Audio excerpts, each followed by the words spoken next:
Mesdames et messieurs, bonjour, bienvenue, bon réveil. Nous espérons que vous avez passé une excellente nuit, en tout cas une très belle nuit, et que votre réveil est en train de se faire en douceur. En tout cas, nous allons y contribuer et espérons réussir cette mission à 6h30. Bienvenue sur la RTS1 et dans votre émission matinale Kenkiliba. Ce matin, vous le savez, les mardis, c'est l'éducation qui est en pole position. Ce matin, Massamba Thiane reviendra avec nous sur les talents d'élèves qui ont décidé de sensibiliser à leur manière sur les violences à l'école. Massamba Thiane qui nous en parle. Et ce matin, je vous le dis, l'éducation, parce qu'aussi nous avons le plaisir de recevoir sur ce plateau un étudiant, mais en même temps, il a derrière lui 6 grandes écoles de formation. Tout à l'heure, on en saura davantage. Déjà, pour moi, l'occasion de dire bonjour à Massamba Thiane. Bonjour Massamba. Bonjour Nafi. Comment ça va? Ça va, alhamdulillah. Et l'éducation, les élèves ont commencé à rejoindre les salles de classe? Oui, ce matin, surtout que quand même, il y aura vers peut-être 10 heures quelques remous avec les syndicats. Mais bon, anyway, les autres sont sur le chemin de l'école. Et cette fois-ci, ma foi, nous avons décidé de donner la parole à ces élèves qui ont longtemps été peut-être violentés, entre guillemets, physiquement ou moralement, mais qui décident de briser le silence à travers une pièce de théâtre que nous avons intitulée Le Procès. Le procès, absolument. Alors vous l'aurez compris, des élèves talentueux, mais évidemment c'est pour davantage sensibiliser sur leurs conditions à l'école. On reste d'ailleurs dans l'école, dans les grandes écoles, avec l'un de nos invités. Il s'agit de Serge Hadéou, étudiant en 4e année de planification économique et président de Ecoforum ECEA, donc à l'école supérieure d'économie appliquée. Bonjour Monsieur Hadéou. Bonjour. Comment ça va? Ça va très bien. Alors, tout à l'heure, je disais, vous êtes béninois et vous me dites oui. Comment vous avez su? Parce que le Bénin et le Sénégal entretiennent depuis fort longtemps une grande tradition, aussi bien dans le domaine de la diplomatie, mais surtout des relations humaines. Il y a beaucoup de Béninois qui ont vu même leur grand-père naître au Sénégal. Alors, bonjour, merci d'avoir accepté notre invitation et surtout, peut-être déjà un mot sur les objectifs ou en tout cas l'espoir que charrie ce nouveau président de la République du Bénin.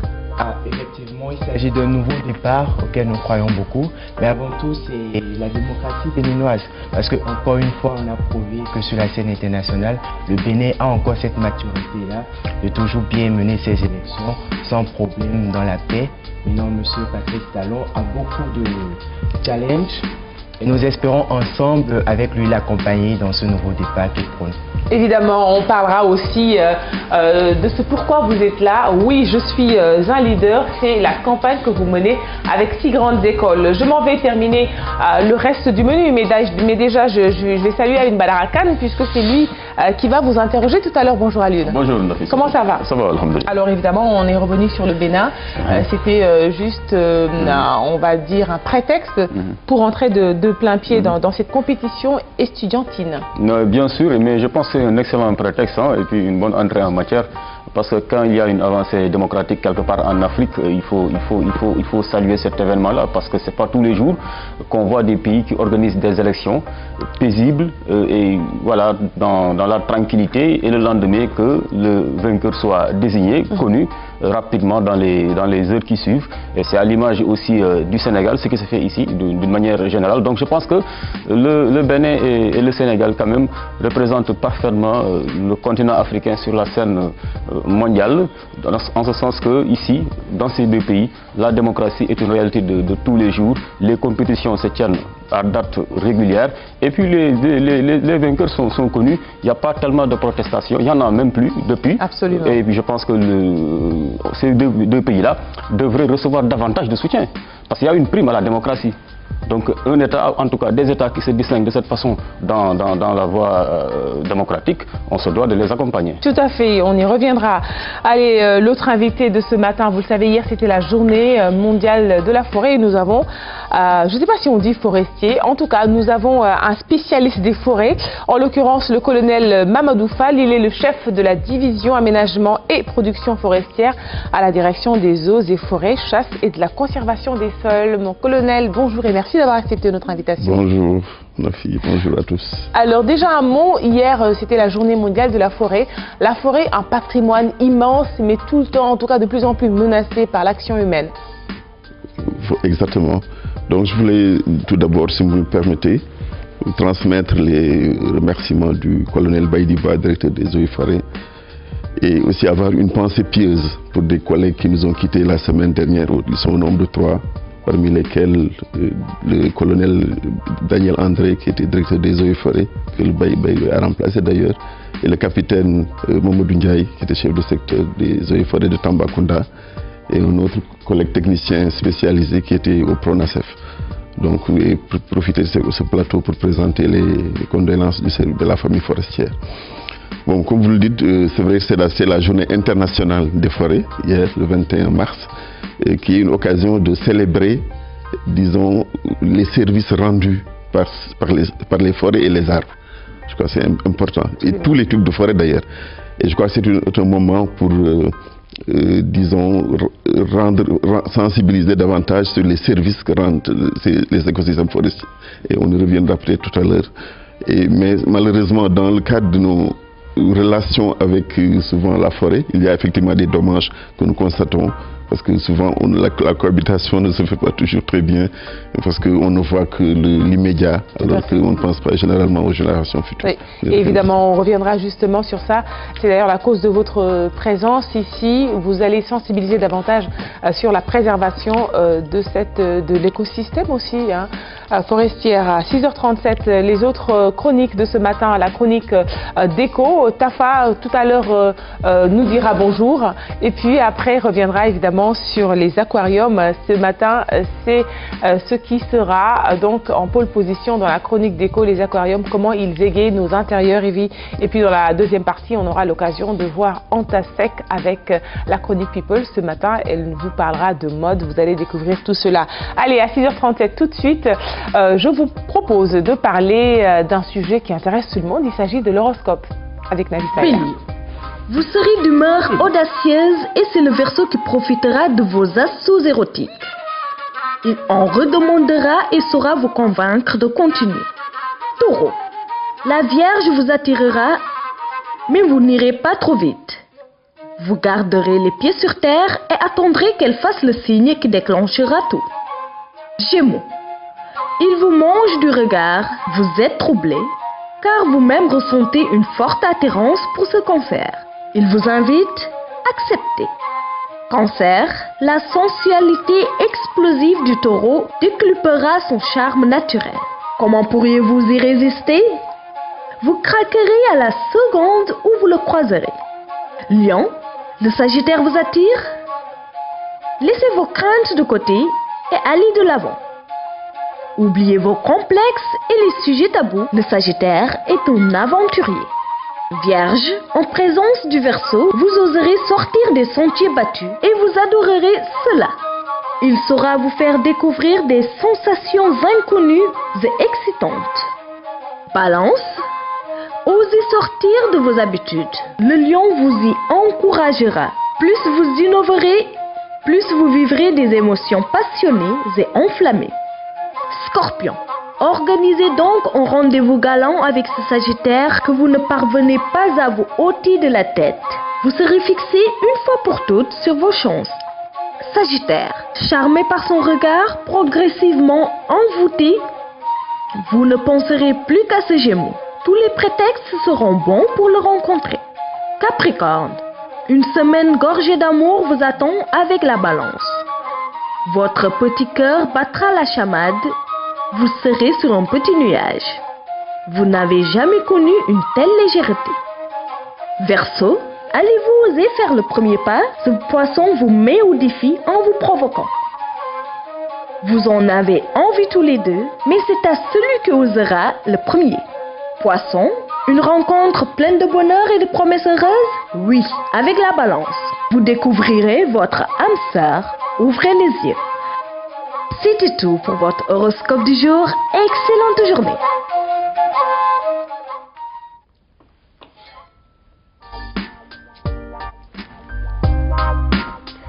Merci Nafisa Aya, très bonne journée à toi. À 6h40, on poursuit ce magazine. On ouvre la page actu. René Léon nous a rejoint. Bonjour René. Bonjour ma fille. Ça va? Ça va? Bien réveillé? Bien réveillé comme tous les matins. Hein. Bien au taquet ce matin. Après tu me donneras la signification, la définition de au taquet. Au taquet? Oui. C'est être en forme tout simplement. Hein. Être bien dans sa peau. Être bien dans sa peau. C'est magnifique en tout cas. Il faut toujours être bien dans sa peau. À 6h41 minutes, les titres de ton journal, c'est tout de suite.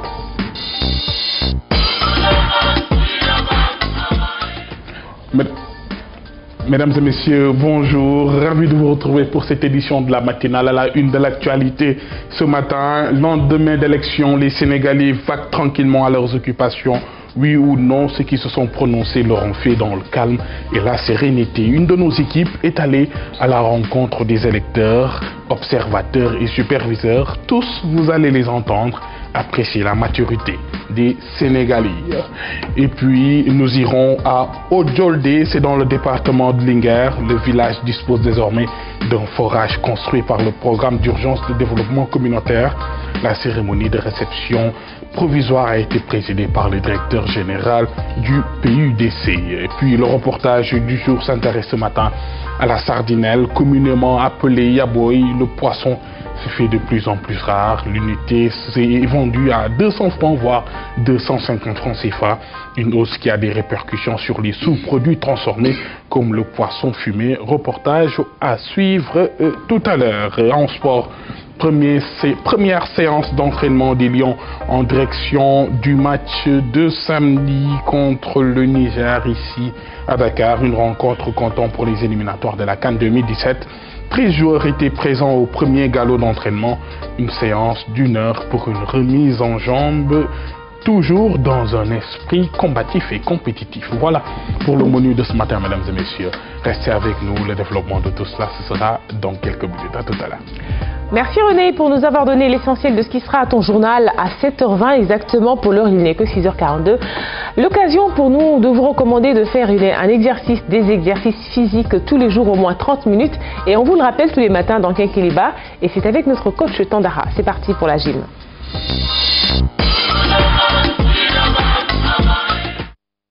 Donc on a une nouvelle méthode. C'est pas une nouvelle méthode parce que maintenant on voit ça partout dans les salons, dans les bureaux, aussi au niveau des stades pour l'athlétisme, au niveau des salles de fitness.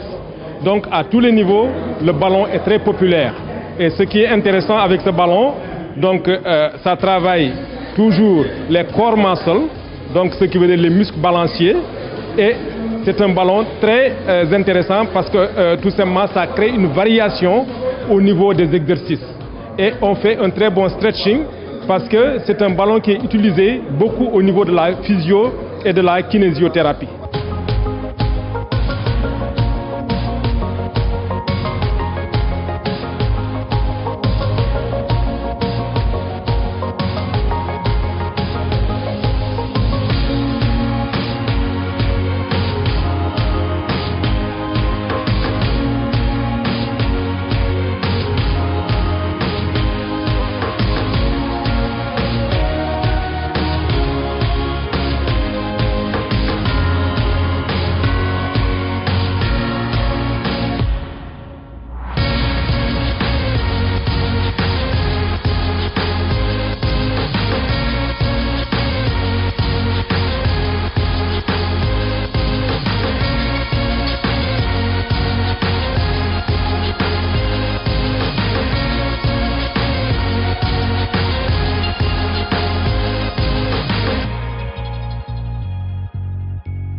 Donc comme vous l'avez vu, c'est des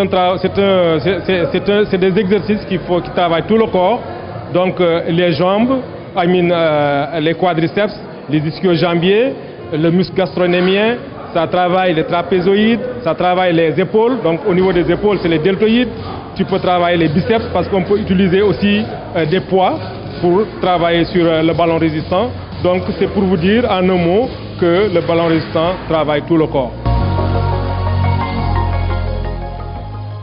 Voilà, c'était la Minute Gym sur Kinkeliba et nous on en a profité justement pour déguster notre Kinkeliba parce qu'après les exercices physiques, eh bien, il faut être en forme. Allez, en forme justement aussi pour aller à l'école. Massamba Tchane tous les mardis nous le dit. C'est tout de suite.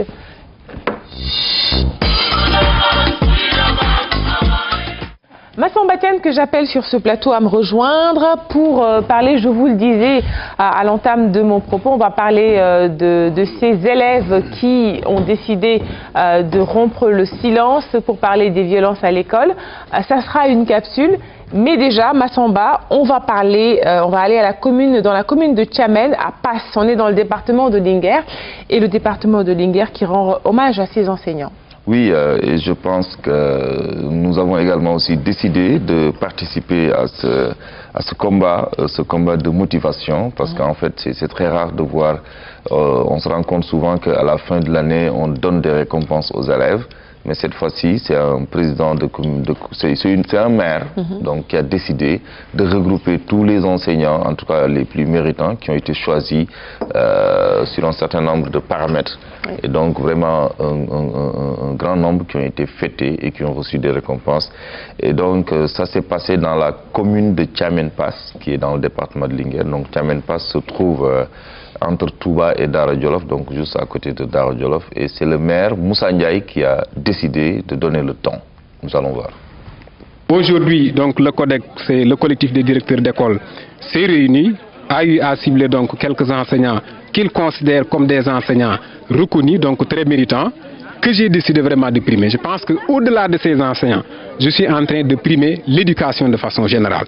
Je suis en train de peut-être montrer qu'aujourd'hui, un pays ne peut pas se développer donc, sans les enseignants. Tout à l'heure, on rappelait à travers donc, cette fameuse citation de Maria Maba que les enseignants constituent une armée aux exploits nobles jamais chantés. Moi, j'ai décidé de prendre le contre-pied en commençant par chanter donc, pour ces enseignants en les décorant. Je pense que quand même la cérémonie, ça a eu, en tout cas l'aspect symbolique était visible. Je pense que ce qu'on a donné comme lot n'était pas du tout important, mais nous sommes en train simplement de montrer que nous avons envie de faire et que, Inch'Allah, peut-être dans les prochaines éditions, nous allons viser plus loin. Voilà. Voilà, on l'a vu donc le maire d'ailleurs qui est un enseignant en même temps. Hein. Oui, il était déjà enseignant. Voilà, et je pense que ça lui a permis peut-être de comprendre rapidement, parce qu'il le dit, quoi, le rôle des enseignants dans le tissu socio-économique. Hein. Je pense que c'est bien quand même de les motiver, parce que c'est aussi des fonctionnaires, mais également aussi, je pense que c'est des combattants quoi, pour le développement. Et il arrive parfois quand même qu'on puisse penser à eux, parce que ce n'est pas seulement toujours la résolution des crises qui doit être l'actualité dans notre vie quotidienne. Résolution de crises, conflits entre gouvernements, entre syndicats. Maintenant aussi, l'autre aspect, c'est que vous comprenez que ça fait partie des 9 compétences décentralisées, donc l'éducation. Et si un maire décide de porter, je pense, ce combat, il faut peut-être le saluer, mais également aussi exhorter tous les autres maires de pouvoir penser à la communauté éducative de leur localité. Absolument, d'ailleurs on va suivre tout ça et aussi ouvrir une autre page de l'école avec cette sensibilisation qui est à mettre à l'actif de certains élèves, en tout cas des élèves qui ont eu à embrasser entre guillemets la carrière de comédien dans une pièce de théâtre. Oui, il s'agit des élèves qui sont dans le complexe de l'école privée qui se trouve à Fass Mbao, et c'est sous l'encadrement d'un de leurs professeurs qu'ils avaient commencé déjà à faire de petits sketchs, et au fur et à mesure, je peux te raconter rapidement, quand le GEP, qui est le groupe d'études et d'éducation pour la population, a vu le sketch, bon, moi j'ai une fois regardé également aussi, et on s'est dit ensemble pourquoi ne pas capitaliser ça sous forme d'image. Et c'est comme ça que l'idée est venue, et j'ai travaillé sur ça avec Marfous, et qui nous a beaucoup aidé dans la réalisation avec beaucoup de techniciens, et nous avons pu trouver quelque chose qui permet à ces élèves de briser le silence. Parce qu'il faut le dire, c'est des jeunes qui ont été peut-être violentés, que je l'ai dit tout à l'heure, moralement ou physiquement, mais qui n'ont jamais rien dit, pour plusieurs raisons. Nous allons voir déjà le premier aspect.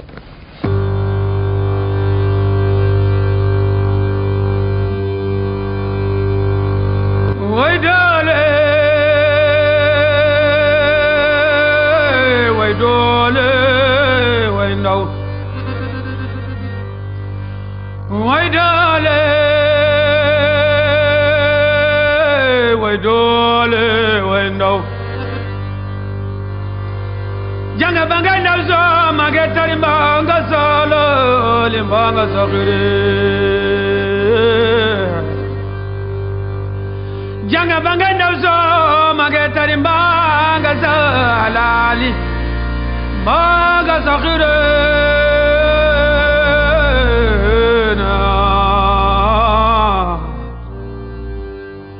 waya walam yaw jori kolle jalmbar mabzar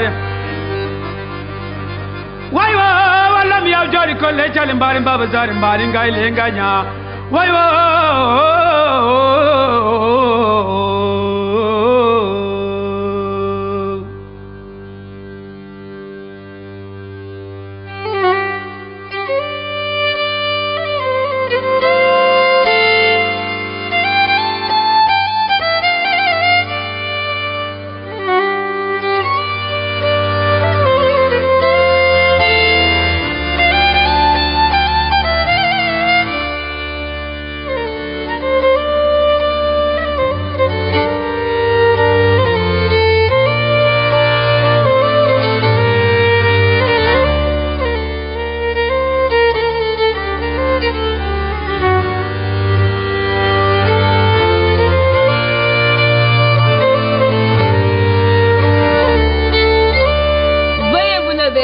Madame le juge est là.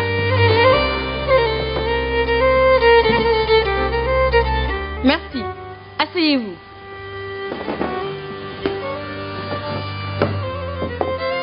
Je déclare la séance ouverte. Le live sale, cela en public. Ce n'est pas seulement nos voix qui parlent. Il y en a d'autres. Oui, une foule de voix. Des voix désespérées. Déchirantes, brisées et affolées.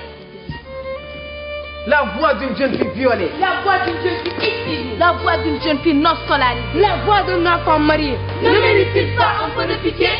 Alors, ces voix seront simplement faites de cris. Oui, des cris qui brailleront, vous qui dormez. Et ces cris seront les cris des enfants qui crieront. Assez,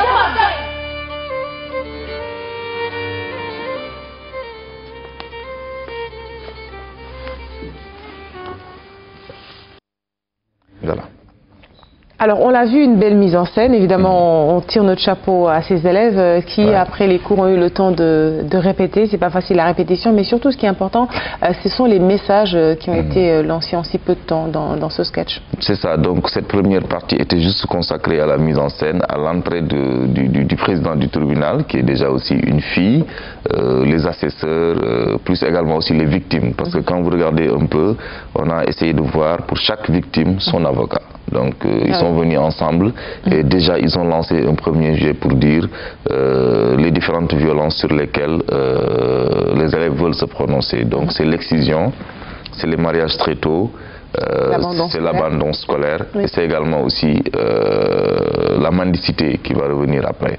Et maintenant pour la deuxième partie, elles ont commencé à parler, elles ont commencé à donner quelques détails précis et le parent a été interpellé et le parent a même donné une petite réponse que nous pouvons suivre. J'écris. C'est que nous filles voient qui de Rien que des cris, rien que des pleurs. J'ai perdu le sens de la vie. Je sens le malheur s'abattre sur mon devenir. Quelle triste sorte de voir son avenir anéanti. Quel terrible cauchemar. Rien qu'en y pensant, j'ai envie de vomir.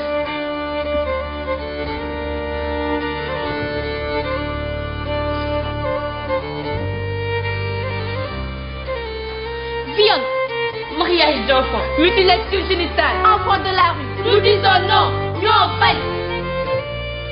Dénoncer, protéger, lutter, stopper notre combat, ainsi que le vôtre. Alors, éducation, formation, protection, voilà pour le respect de nos droits.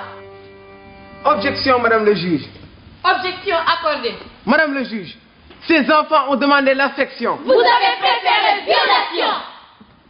Ils ont hurlé éducation. Vous avez préféré la maison. Ils ont crié protection. Vous avez préféré l'humiliation.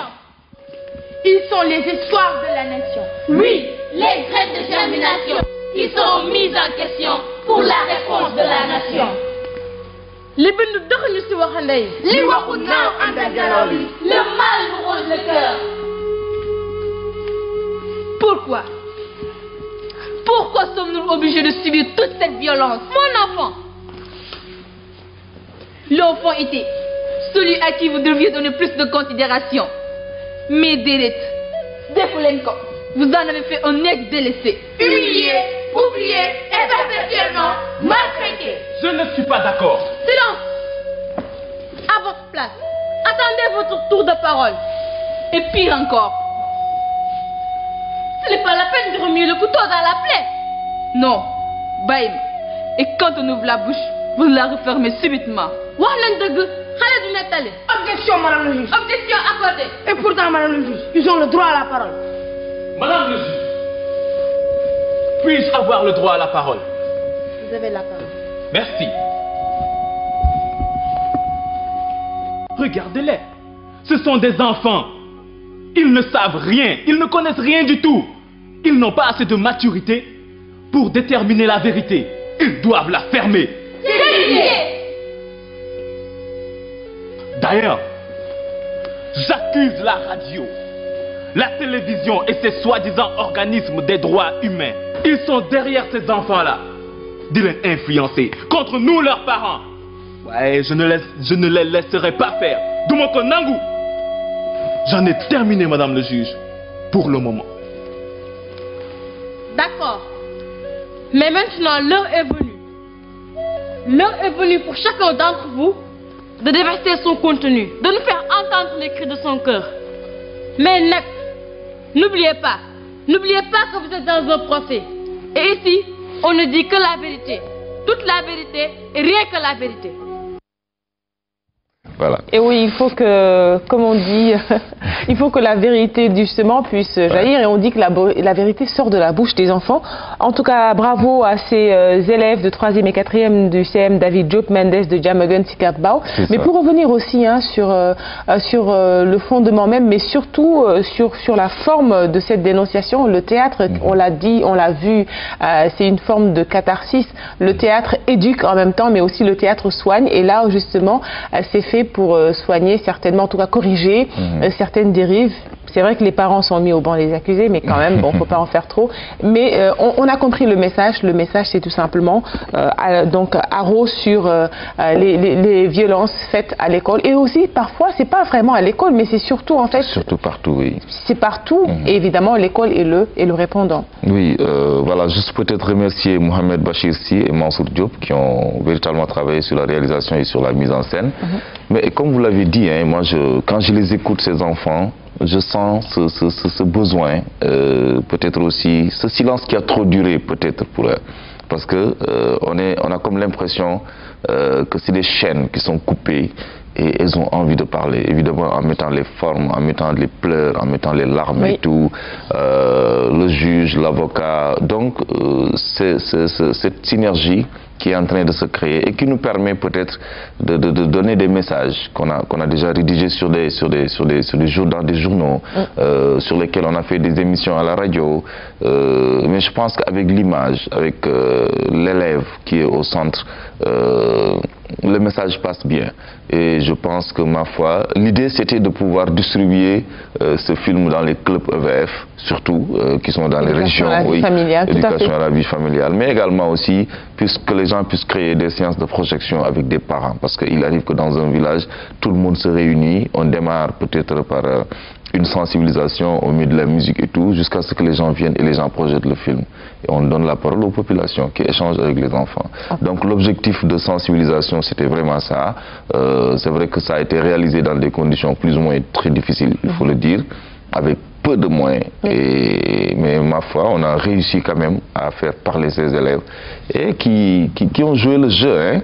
Maintenant, j'ai retenu quand le parent d'élève dit je dénonce l'attitude des télévisions, je dénonce l'attitude des radios, des ONG. Donc tout ça, c'est pour montrer qu'il y a eu une recherche de fond. Maintenant, c'est donné comme ça et c'est à tout le monde de commenter. En tout cas, bravo. Hein. Une petite réaction à cette heure, c'est le moment de l'inviter. J'ai quand même demandé au plateau de réagir. Aline Badara, qu'est-ce que tout cela t'inspire? Est-ce que ces élèves sont arrivés en tout cas à faire bouger la corde sensible qui est en toi et puis peut-être de mieux réfléchir en tant que parent sur les violences qui ont été égrenées. Naturellement, comme vous l'avez parfaitement bien résumé, la vérité sort de la bouche des enfants. Et quand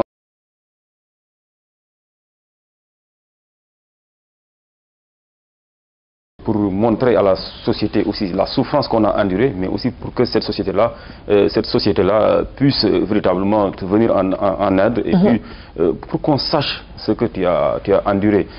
Par exemple, au Rwanda, ils ont expérimenté des tribunaux traditionnels. Tout à fait. Au lieu de passer par la contrainte par corps, mais ils ont demandé carrément aux bourreaux et aux victimes de se faire face, de discuter, de parler.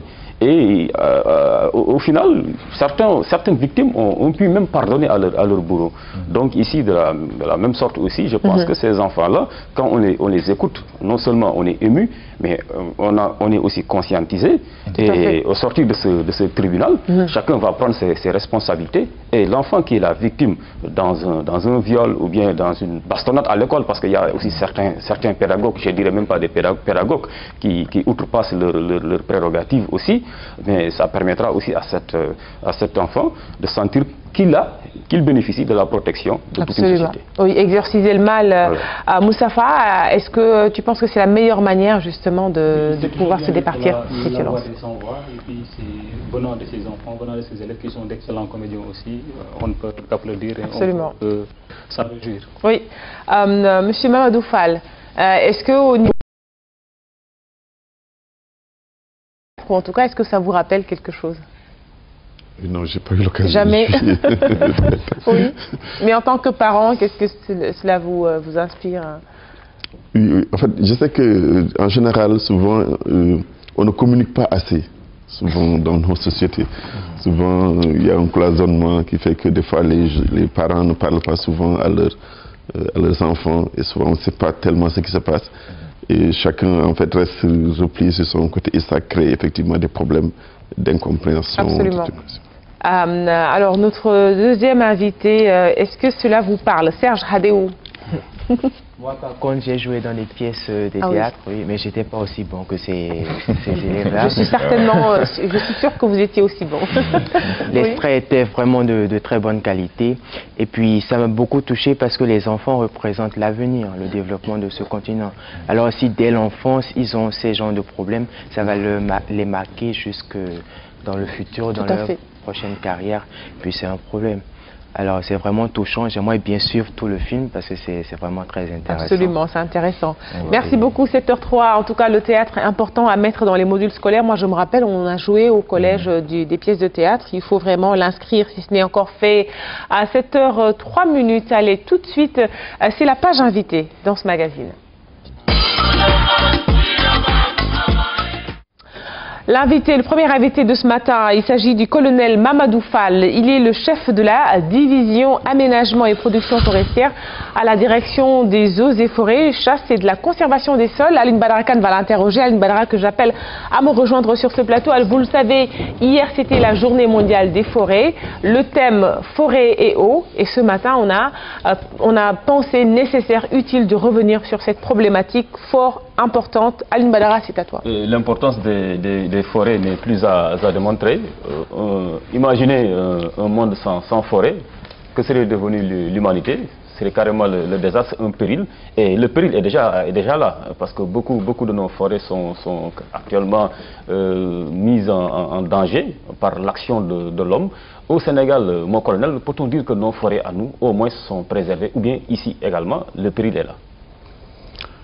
Oui, vous me permettrez peut-être de revenir sur le thème. Chaque année, déjà, on prend un thème pour sensibiliser. Aujourd'hui, la FAO a décidé que le focus soit mis sur la relation forêt et eau. Et on va mettre l'accent sur la contribution de la forêt dans l'approvisionnement des populations mondiales en eau. Vous savez, il y a 76% de la population dont leur eau potable provient de la forêt. 76%. Donc imaginez, s'il n'y a plus de forêt, donc c'est 76% de la population mondiale qui va certainement disparaître. Donc c'est important que l'on fasse ces sites. Donc En termes de régulation donc disons des cycles de l'eau, la forêt a une contribution importante. Donc tout ce qui est, disons, catastrophe liée aux inondations, c'est peut-être que la forêt a plus ou moins disparu dans certaines zones. Ce qui fait que donc il y a des effets de battance et que l'eau n'arrive plus à s'infiltrer pour approvisionner les nappes. Donc ça pose vraiment des problèmes. Il y a des villes au moins qui dépendent dont l'approvisionnement, l'essentiel de leur eau potable provient, c'est New York, c'est Tokyo, c'est Barcelone. Toutes ces villes-là sont en relation avec le service forestier pour préserver des forêts, pour pouvoir s'approvisionner en eau. Donc vous voyez comment c'est important. Chez nous, il y a, c'est vrai, d'autres fonctions. Donc je crois que sur la photo vous avez vu, c'est vrai que nous c'est le lac de Guiers, et qui approvisionne essentiellement Dakar. Mais quand en fait les forêts tout autour de ce lac vont être détruites, mais le lac il y aura l'ensablement. Là vous parlez un peu du delta du fleuve Sénégal, voilà. Où il y a quelques masses forestières qu'on note. Ce qui fait que, parce qu'il y a tout ce qui est fixation des berges, fixation des bassins versants, si la forêt disparaît, il y a un phénomène d'ensablement. Et donc, vous voyez donc le lac Tchad, la configuration du lac Tchad, c'est passé de 45 000 km à pratiquement 10 000, donc ça pose un problème. Donc, la FAO donc, a insisté cette année pour qu'on sensibilise. On n'a pas fini parce que la journée sera célébrée entre le 19 et le 27. Donc c'est pour mettre plus de flexibilité. Donc nous, c'est vrai que c'est le référendum qui a un peu éclipsé, si vous voulez, la journée, mais la journée se célèbre. Nous, on a prévu le samedi 26 de célébrer la journée au niveau de la forêt de Mbao, en recevant les étudiants, les élèves de l'ENA. Donc vous êtes le responsable de l'aménagement d'ailleurs. Également de la forêt de Mbao et de Sébikotane. On parlera de cette forêt classée aussi, qui est considérée comme le poumon vert de Dakar. Voilà, donc il y a toutes ces fonctions qui sont là. Donc au Sénégal, nous on essaie effectivement de préserver, disons, ces formations par, disons, l'élaboration de plans d'aménagement pour la production de bois, énergie, la production d'autres services, pour effectivement que l'essentiel de la fonction de protection, les fonctions de production puissent être préservées pour le bénéfice des populations. Au Sénégal, mon colonel, on se rend compte que surtout dans les zones frontalières en tout cas, les forêts sont carrément en péril, parce que le péril est là, les forêts sont en danger avec le trafic illégal de bois. Et chaque jour même, l'armée nationale fait des actions pour stopper un peu ces bandits-là, parce qu'à la limite, c'est des bandits de grand chemin, car c'est des gens qui traversent allègrement nos frontières et qui viennent piller nos ressources forestières. À ce niveau-là, faut-on dire que la zone sud est aujourd'hui la zone vraiment prioritaire dans vos actions? Oui, cela fait... l'année dernière, le président de la République a décidé, disons, un recrutement spécial de 400 agents pour le ministère de l'Environnement, dont l'essentiel c'était des gardes forestiers, donc des anciens militaires. C'était pour pouvoir faire face en fait à ce fléau.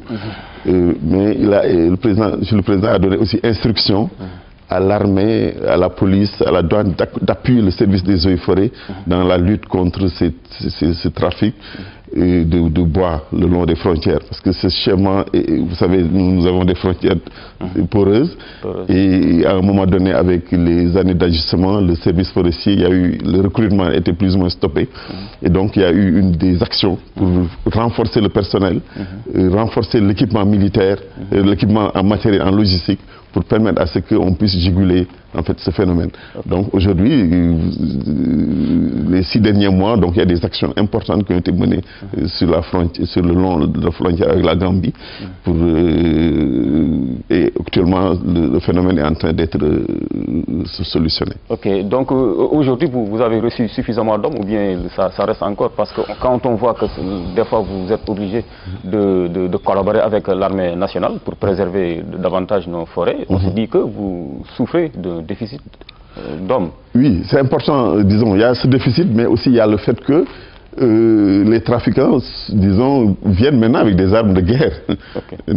C'est ça. C'est-à-dire qu'il y a aussi, nous avons des agents qui ont été formés en fait aux techniques de la guerre, mais c'est pas tout le monde.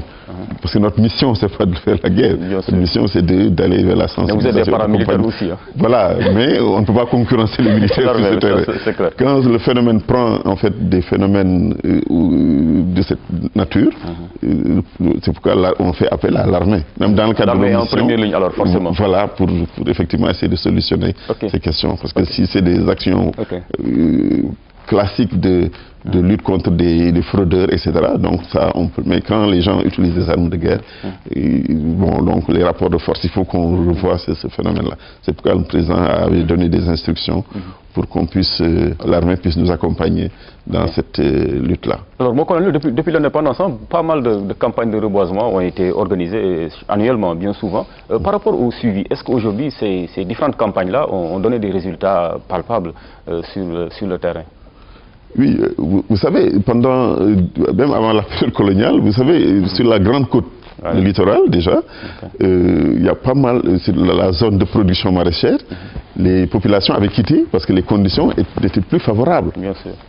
C'est pas des actions de reboisement que, disons, on a pu stabiliser les dunes vives et que les populations sont revenues. Là, vous parlez des Filao, de la bande des Filao qui est actuellement menacée. Mais la bande n'est pas tombée du ciel. C'est des actions de reboisement. De sable. Ça aussi, c'est un sujet d'actualité. Ça, c'est reconstituer la bande. Disons, voilà. C'est l'action de l'homme qui l'a reconstituée. Voilà, bien sûr. Ce sont les politiques de reboisement. On a fixé la bande. Voilà. Et les populations sont revenues. Mais à nouveau, elle est menacée, cette bande-là. Je dis à nouveau, elle est menacée, cette bande-là. Oui, elle est menacée par un autre phénomène lié en fait au phénomène d'urbanisation. Voilà. C'est le phénomène d'urbanisation qui fait qu'effectivement, les gens ont besoin de sable, ont besoin pour la construction et ça pose effectivement des problèmes. Donc il y a un autre phénomène qui vient pour créer des problèmes. Et je crois qu'il y a 2 ans, on est revenu pour la journée internationale de la forêt, sur l'importance de la bande pour le littoral. Et on avions fait un schéma pour montrer que si on fait attention, la presqu'île du Cap-Vert pourrait être détachée du Sénégal. Parce qu'il y a ce phénomène qui risque effectivement de poser des problèmes. Moi, c'était juste pour revenir sur la coupe du bois. Parce que c'est comme si on est dans un dilemme. Nous tous, on a le charbon le soir avec le tchouraï, on a le charbon avec le repas. Mais on sait que ce charbon-là vient des arbres. Alors, est-ce qu'aujourd'hui, pour des questions liées à l'environnement, ou en tout cas des nouvelles techniques, on doit changer pour avoir un autre charbon, ou bien est-ce qu'il faut réguler la coupe, ou qu'est-ce qu'il faut faire? Parce que moi, je connais un peu la région de Kolda, où jusqu'à présent, quand même, la coupe est importante. Oui, la coupe est importante. J'étais en train de dire que si aujourd'hui on avait maîtrisé l'électricité et qu'on n'avait même plus besoin de charbon pour faire le tchouraï, on va couper la forêt. C'est comme ça qu'on la régénère. On va arrêter de couper la forêt. Non, on va couper. Parce que si on la coupe pas, elle va être... Pour faire pousser ses cheveux, il faut d'abord la coupe, c'est la régénération de la forêt. Ah d'accord. Vous savez, les bases de la production de charbon de bois, c'est des phénomènes de capitalisation et d'actualisation que les forestiers ont développés. Ce n'est pas les banquiers. Quand vous avez un compte d'épargne que vous mettez avec un taux d'intérêt, vous savez combien vous devez avoir dans 10 ans. D'accord. Ce phénomène ces calculs d'actualisation, c'est les forestiers qui ont développé ce système. Et ce qui se passe dans la production de charbon, c'est que quand on les coupe, on prend les intérêts. La forêt, c'est le capital. Ce que l'on prélève, c'est les intérêts. Ça veut dire que tant que vous prenez les intérêts, votre capital reste préservé. Maintenant, pour les coupes dont on a parlé, effectivement, ça ne se fait pas dans les zones aménagées. Là, on coupe sans connaître le capital et ça pose des problèmes. Je pense qu'en fait, la préoccupation de masse, les quotas sont dépassés, largement dépassés par cette coupe à la limite sauvage, anarchique. Et peut-être que cette coupe ne se fait plus en zone aménagée. Maintenant, aujourd'hui, hors exploitation frauduleuse, tout ce qui est production de charbon, ça se fait dans les formations aménagées, où on prélève uniquement les possibilités des forêts aménagées, où on a mis... Les intérêts, quoi, après. Les intérêts capitalisés sur 8 ans. Donc c'est ça que l'on prélève. Maintenant, avec d'autres règles qui font que la forêt puisse jouer son rôle aussi d'habitat, d'écosystème, etc. On ne coupera qu'un arbre sur deux. Il y a des arbres qui ne sont pas coupés.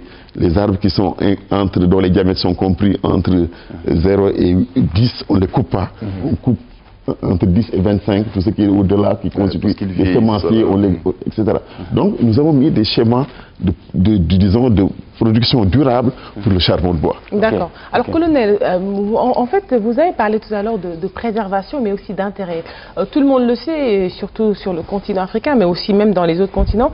La forêt, c'est aussi un patrimoine culturel non négligeable. Alors, où s'arrête votre mission de préservation et comment justement la prérogative de ces populations a donc de s'accaparer, ou en tout cas de bénéficier des prérogatives que leur ont attribué naturellement le fait de s'être implanté depuis des millénaires sur ce sol-là?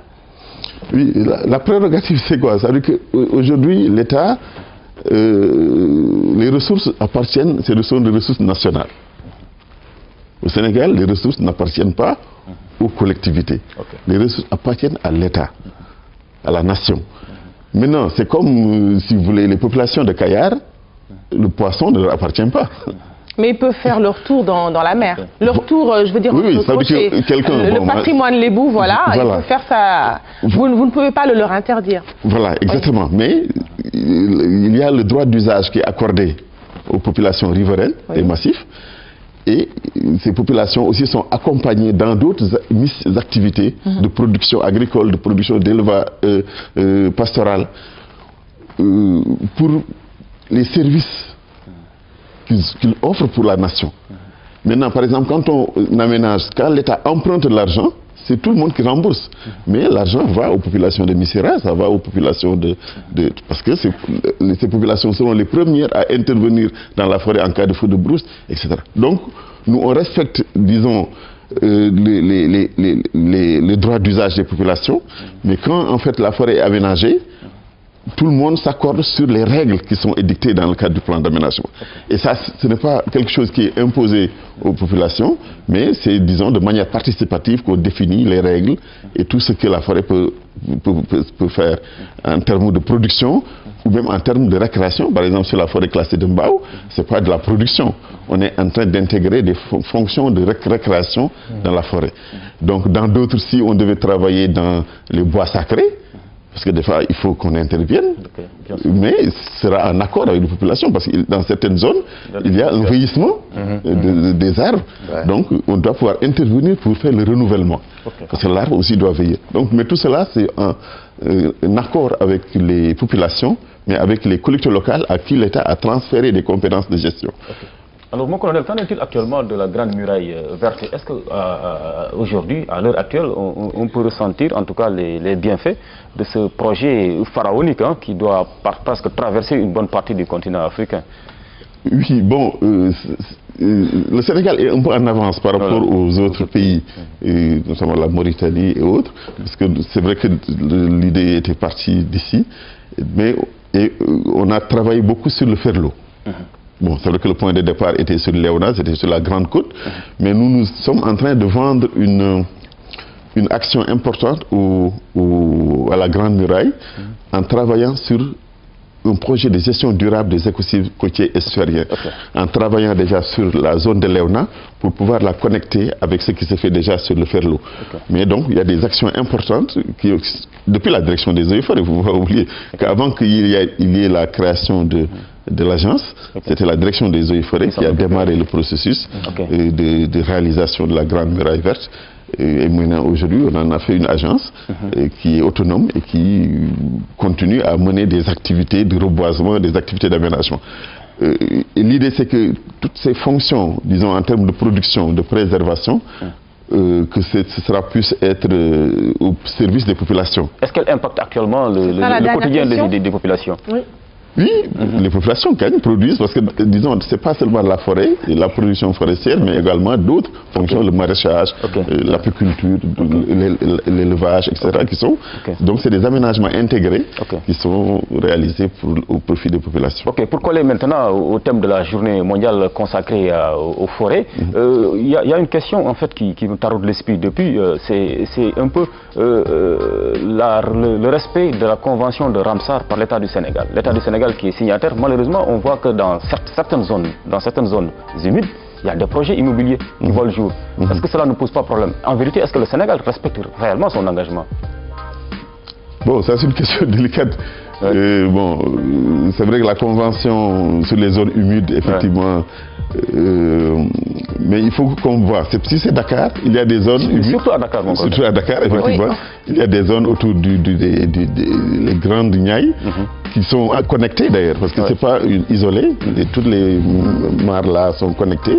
Mais effectivement, il y a des problèmes immobiliers. C'est pour cela nous on travaille avec les populations riveraines pour qu'on puisse avoir une société civile forte pour pouvoir aussi effectivement faire ce plaidoyer. Pour qu'on respecte davantage la convention de Rome. Colonel Mamadou Fall, je rappelle, vous êtes là parce que pour nous parler donc de la journée mondiale de la forêt, une journée mondiale que le Sénégal va célébrer en la décalant, évidemment, et on reviendra sur tous ces aspects-là. Déjà, on a un aperçu des politiques de notre pays dans ce domaine. Je rappelle, vous êtes le chef de la division aménagement et production forestière à la direction des eaux et forêts, chasse et de la conservation des sols. En même temps, vous êtes le responsable de l'aménagement de la forêt classée de Mbao. À 7h21, je vous propose une pause musicale, histoire de vous aider à vous réveiller dans la bonne humeur. C'est parti. Voilà, c'était Bidé Boubès, Ma Terre, Ma Vie, Bédi et tous les autres à qui on fait un grand coucou. Ce sont des amis de Kinkeliba. Allez, 7h24, c'est l'heure du journal.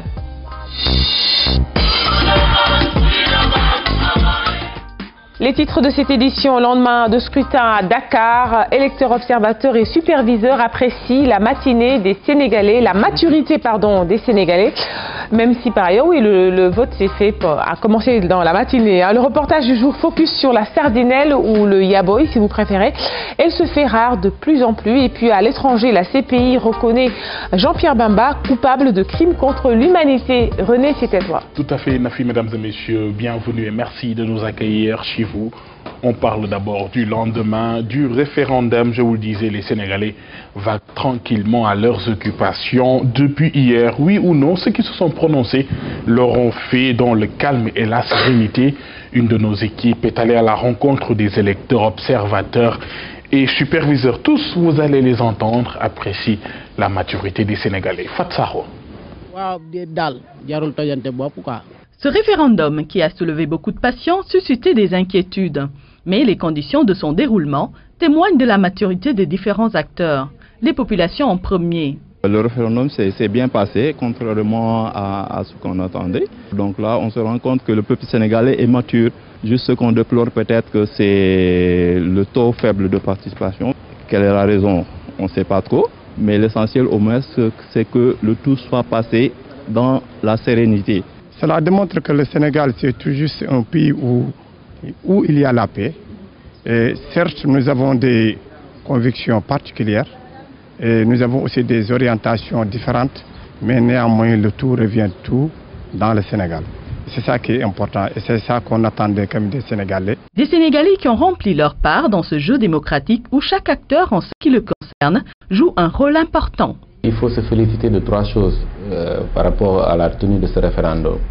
D'abord de la maturité du peuple sénégalais qui a fait preuve vraiment de sérénité par rapport à ce processus-là, parce que les gens sont allés voter dans le calme et la sincérité et le lendemain ils sont allés vaguer à d'autres occupations. La deuxième chose, c'est également magnifier le rôle de la société civile, se féliciter également du professionnalisme et de l'efficacité de notre administration. Parce que notre administration a su en un temps record organiser efficacement ce scrutin-là. Un pari réussi avec le concours des mécanismes fonctionnels et autonomes, garant d'un apaisement et d'une confiance dans tout scrutin. Le jour du scrutin est un jour solennel pour tous les Sénégalais. Ils sont sortis, ils sont allés voter. Et ce que l'on craint souvent le jour du scrutin, ce sont des troubles. On est sorti de ce référendum comme on sort de tous les scrutins au Sénégal, dans le calme. Et les résultats qui vont sortir peut-être officiellement aujourd'hui ou demain au niveau de la Commission nationale de recensement va confirmer que le Sénégalais vote librement et que la transparence aujourd'hui dans nos scrutins n'est plus contestable. 4, 5, 6, Si le résultat final nous permet de nous targuer d'une démocratie majeure, il demeure que les hommes politiques doivent prendre de la hauteur. Ce qu'il faut peut-être déplorer, parce que nous aussi, sur le plan qualitatif, les discours n'ont pas été d'une grande sagesse souvent. Et je crois que, comme beaucoup de Sénégalais, nous avons écouté les discours et il serait vraiment très bien pour la démocratie sénégalaise que les discours soient d'une certaine courtoisie. Maintenant, ce qu'il faut retenir, c'est que c'est le moment pour le président de la République de décrypter le message des Sénégalais qui n'ont pas voté, pour dire que donc il demeure le président de tous les Sénégalais, même de ceux qui ont voté non, et prendre la hauteur pour convoquer et inviter tout le monde autour d'une table. Le 20 mars 2016, un autre jour mémorable dans l'histoire du Sénégal. Et puis, direction Odiolde, c'est dans le département de Linguère. Le village dispose désormais d'un forage construit par le programme d'urgence de développement communautaire. La cérémonie de réception provisoire a été présidée par le directeur général du PUDC. On voit tout cela avec Pape Bounetiao. Les populations de Odiolde n'en croient presque pas leurs yeux. Un forage débutant à 56 mètres cubes heure sur le site qui jadis abritait leur village.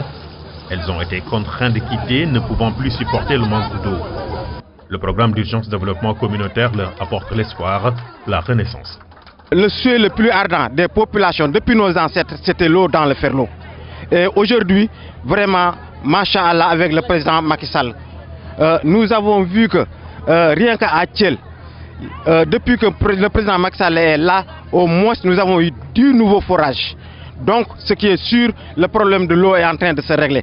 coono bu metti ki la nekkoon dañu daan dox ay fukki kilomètre ak juróom di boot sunu doom yi di root si yendu ci teen bi ba ngoon jot te duñu am ndox ñu ñibbi war a togg reer war a soq loolu lépp di suñu liggéey kon nag tey bu ñu toogee ba Macky Sall yéeg dimbale nu ci forage bu njëkk bi ah nu di ci sant yàlla di ko ci sant.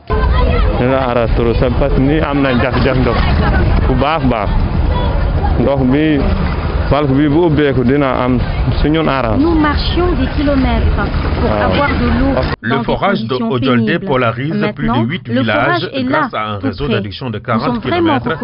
Au total, les bénéficiaires directs sont estimés à plus de 1400, sans compter le bétail. Cet ouvrage a une importance économique capitale dans la mesure où il est implanté dans la zone agro-silvopastorale.